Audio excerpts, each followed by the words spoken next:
Over the past several years, few public figures have generated as much debate and division as Meghan Markle. Once introduced to the world as a modern addition to the British monarchy, her journey from television actress to Duchess of Sussex was framed as a fairy tale.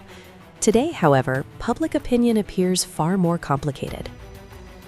When Meghan married Prince Harry in 2018, the moment was presented as historic.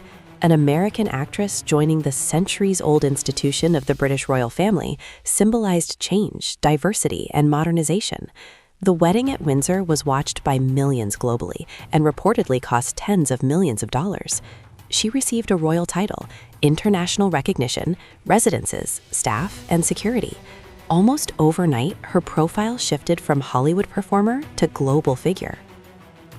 In the early months, media coverage was largely enthusiastic. Fashion magazines praised her style. Commentators described her as refreshing and relatable. Supporters believed she could help modernize the monarchy. Yet, within 2 years, that narrative shifted dramatically. In January 2020, Meghan and Harry announced they would step back as senior royal working. The decision shocked observers and marked a turning point. What followed was a relocation to North America and a redefinition of their public roles. The most pivotal moment came in March 2021 during their televised interview with Oprah Winfrey. During the broadcast, they discussed struggles within royal life, media pressure, mental health challenges, and concerns about their son's treatment. The interview generated global headlines and sparked intense debate. Supporters viewed the interview as courageous transparency. Critics viewed it as damaging to the monarchy. The Buckingham Palace responded with a brief statement acknowledging concerns, while emphasizing that recollections may differ. Since then, relationships within the royal family have appeared strained. Public appearances show visible distance between Harry and his brother, Prince William. Communication between the Sussexes and senior royals appears limited. Whether these fractures are permanent remains uncertain, but the public perception of unity has clearly changed. Another dimension of scrutiny involves Meghan's relationship with her father, Thomas Markle. Prior to the wedding, staged paparazzi photos created embarrassment and controversy. Meghan did not attend with her father at the ceremony, and King Charles III walked her down the aisle instead. Since then, father and daughter have remained estranged. Thomas Markle has given media interviews expressing a desire for reconciliation. Meghan has remained publicly silent on the matter. Observers interpret the situation in different ways. Some view it as justified boundary setting, others see it as tragic family division. Regardless of interpretation, the rift has contributed to ongoing media discussion. Staff turnover has also drawn attention. During their time at Kensington Palace and later in California, several aides and communication staff departed. High-level employees, including chiefs of staff and media advisors, left their roles after relatively short tenures. In any high-pressure environment, turnover can occur, but the frequency prompted speculation. The couple's charitable foundation, Archwell Foundation, has also faced scrutiny. Public financial filings showed fluctuating donations and expenses year over year.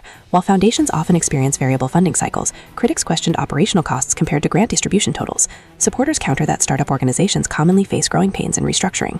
Media relationships remain another focal point. Meghan and Harry have filed legal actions against certain publications over privacy and defamation concerns. They have spoken openly about press intrusion and what they describe as unfair treatment. At the same time, critics argue that media exposure has also amplified their brand and commercial partnerships. This tension between seeking privacy and maintaining public influence continues to fuel commentary. Their business ventures, including streaming and publishing deals, have delivered mixed results. Some projects received strong attention, others underperformed relative to expectations. Industry analysts frequently debate whether the couple's appeal lies in royal association, personal storytelling, or future independent content creation. Public sentiment now appears polarized. Social media commentary ranges from strong support to intense criticism. Where once Meghan was framed primarily as a symbol of change, she is now often positioned as a lightning rod for broader debates about monarchy, celebrity culture, race, media ethics, and personal accountability.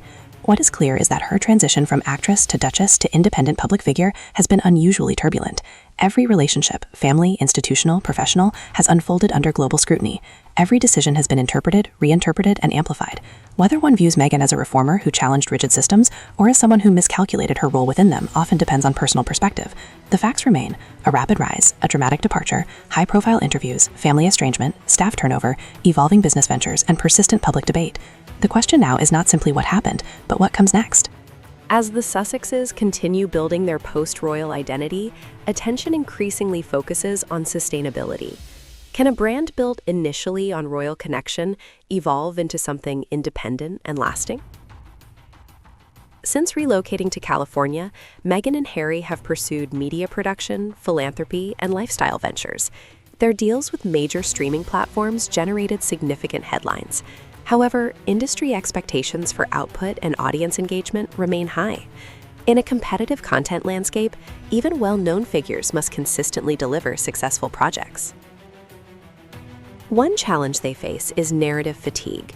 For several years, much of their public messaging centered on their departure from royal life.